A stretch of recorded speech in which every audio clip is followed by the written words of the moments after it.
বইটি শুরু হয়েছে দুর্দান্তভাবে। শত বছরের পেলোপনেশিয়ান যুদ্ধের মাঝামাঝি সময়ে এথেন্স ও স্পার্টা যখন ভয়ঙ্কর যুদ্ধে লিপ্ত, ঠিক তখনই গ্রিসের মাইটিলিন শহর এথেন্সের গ্রিপের বাইরে আসতে চায় এবং শুরু করে দেয় বিপ্লব ও বিদ্রোহ। কিন্তু মাইটিলিনের বিদ্রোহ সফল হয়নি।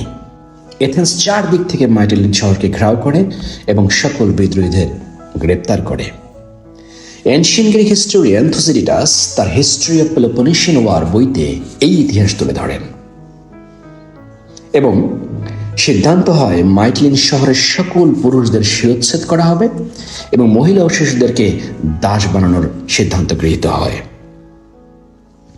কিন্তু হাজার হলেও এথেন্স গণতন্ত্রে বিশ্বাস করে, গণতন্ত্রকামী একটি দেশ, এবং সে কারণে এই বিষয়ে জেনারেল ক্লিওন ও এথেন্সের রাজনীতিবিদ ডিওডাটাস এদের নিয়ে এথেন্সের পার্লামেন্টে বিতর্কের আয়োজন করা হয়।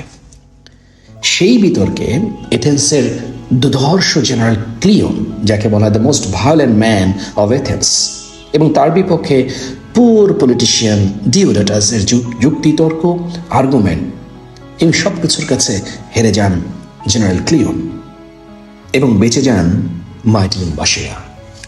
ইতিহাসের এই যুগান্তরকারী বিতর্ক দিয়ে শুরু হয়েছে win every argument, the art of debating, persuading and public speaking বইটি। নিউ ইয়র্কের হেনরি হোল পাবলিশার্স কর্তৃক প্রকাশিত হয় এই বইটি এবং নিউ ইয়র্ক টাইমসের বেস্ট সেলার হয় এই বইটি। একই সাথে অ্যামাজনের the best business and leadership বই হিসেবে গৃহীত হয় 2023 সালে। বইটি লিখেছেন এই সময়ের অত্যন্ত জনপ্রিয়, প্রবল জনপ্রিয় ব্যক্তি, global TV presenter, host, anchor এবং এক সময়ের অক্সফোর্ড ইউনিয়নের দুর্দান্ত ডিবেটার মেহেদী হাসান, যিনি 2013 সালে অক্সফোর্ড ইউনিয়নের ডিবেট ইসলাম ও পিস এই ডিবেটে চ্যাম্পিয়ন হন এবং এই যে ডিবেটটি বিশ্বের এই সময় পর্যন্ত সবচেয়ে বেশি ভিউ হয়েছে যে ডিবেটটি। বর্তমানে তিনি জেটিউ নামে মিডিয়া অর্গানাইজেশন প্রতিষ্ঠা করেছেন এবং সেটিতে হোস্ট হেড হিসেবে কাজ করছেন।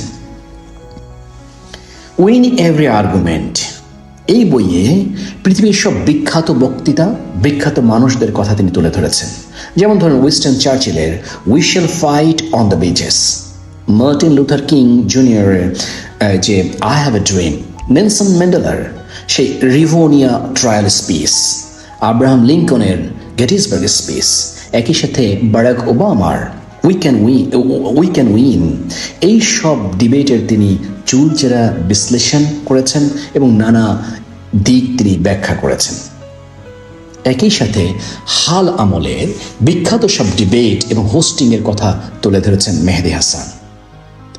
তিনি টেক টক, যেমন ধরুন এমি কারি এবং জুলিয়ান ট্রেজারের যে বিখ্যাত টেক টক, সেই টেক টকগুলো বিশ্লেষণ করেছেন, এখানে রেফারেন্স হিসেবে নিয়ে এসেছেন। আছে লেখকের নিয়ে পৃথিবীর সব বিখ্যাত এবং টাফ মানুষদের ইন্টারভিউ এবং হোস্টিংয়ের নানা স্ট্র্যাটেজি ও টেকনিকের কথা। যে কোনো ডিবেটের প্রেজেন্টার, হোস্ট এবং অ্যাঙ্করের ক্ষেত্রে আমার কাছে মনে হয় win every argument can B a fantastic guide. আপনি কিভাবে দর্শকদের অ্যাটেনশন পাবেন, কিভাবে অডিয়েন্সের সাথে নিজেকে কানেক্ট করবেন, কিভাবে বিরোধী পক্ষকে ঘায়েল করবেন, কিভাবে হাস্যরস বা হিউমার ইউজ করবেন, কিভাবে জিঞ্জার ব্যবহার করবেন, কিভাবে আপনার কনফিডেন্সকে আরও প্রবৃদ্ধ, আরও শানিত করবেন, তার সবটুকুই আছে এই উইন এভরি আর্গুমেন্ট বইতে। এরিস্টটলের রেটোরিক এই বইয়ের কথা উল্লেখ আছে, যেখানে 3টি প্রিন্সিপালের কথা বলা আছে: এথোস বা ক্রেডিবিলিটি, প্যাথোস বা ইমোশন এবং লোগোস বা লজিক ও রিজনের মাধ্যমে আপনি কিভাবে অন্যকে পারসুয়েট করবেন, তার কথাও তুলে ধরেছেন মেহেদী হাসান এই বইয়ে। তবে প্রেজেন্টেশন, ডিবেট এবং আর্গুমেন্ট, হোস্টিং, অ্যাঙ্করিং যাই করি না কেন,